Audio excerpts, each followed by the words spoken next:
In this video, I will illustrate with an example how to write a rigorous definition. My goal is to define increasing function. I have chosen this concept because we all have some kind of geometric intuition behind it. We know what it means, more or less.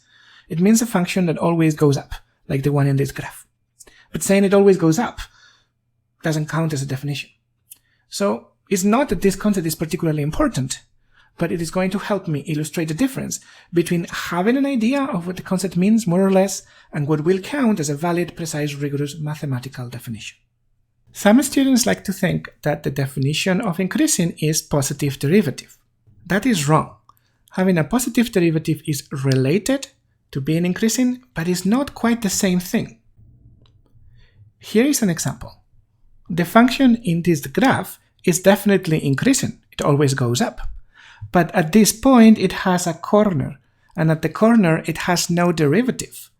So if I use positive derivative as the definition of increasing, then I have to conclude that this function is not increasing.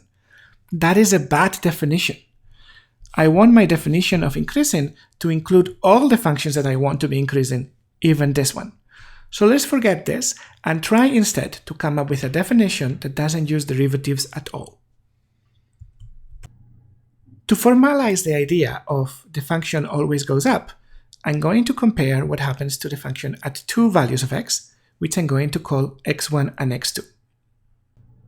And in this picture, I notice that x1 is smaller than x2, and f of x1 is smaller than f of x2. That's a little bit of progress, but I cannot say that these two inequalities by themselves are the definition. I need context. I need to explain what is f, what is x1, and what is x2. So let's write this a little bit better. I'm going to say that a function f is increasing when something related to this. And now I have introduced f. What about x1 and x2? x1 and x2 should be values in the domain of f.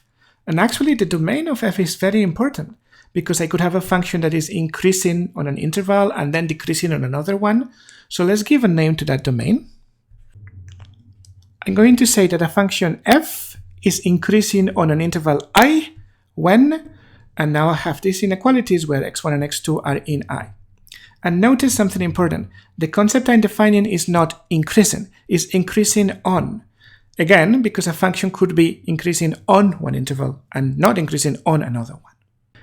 Now, what I have written here is a little bit better, but it's not quite enough yet. As I wrote it, it's meaningless. Because what am I saying about these inequalities? Do I want them to be true for some values of x1 and x2? For all values, something else? Let's think about it. For the function to be increasing, I want to be able to compare every pair of elements x1 and x2. So I need to write here a quantifier for all. Otherwise, I don't know what this means. This is better, but we're not done yet. Now, at the very least, this is a precise mathematical statement that means something. But this is not what I want. Let's read it carefully. At the moment, this says that for every x1 and x2, x1 is less than x2, and f of x1 is less than f of x2. That's what it says. But that's not what I want. That's never true, right? It is not true that every pair of elements, x1 and x2, satisfies even the first inequality. Actually, what I want to say is that every pair of elements, whenever they satisfy the first inequality, they must also satisfy the second inequality. Or in other words, if the first inequality is true, then the second inequality is true. And what I have here is now a conditional. And now this has a precise meaning, and in fact, this is the correct definition. What I want to take from this example is that every little piece I put here in the definition wasn't just me being a pedantic mathematician, it was necessary. From introducing my notation, to noticing that I need to define increasing on an interval rather than plain increasing, to using the quantifier and the conditional, all those things were necessary. Without them, this could mean something different or don't mean anything at all. But with all these pieces put together, the definition means precisely what I want it to mean and nothing else.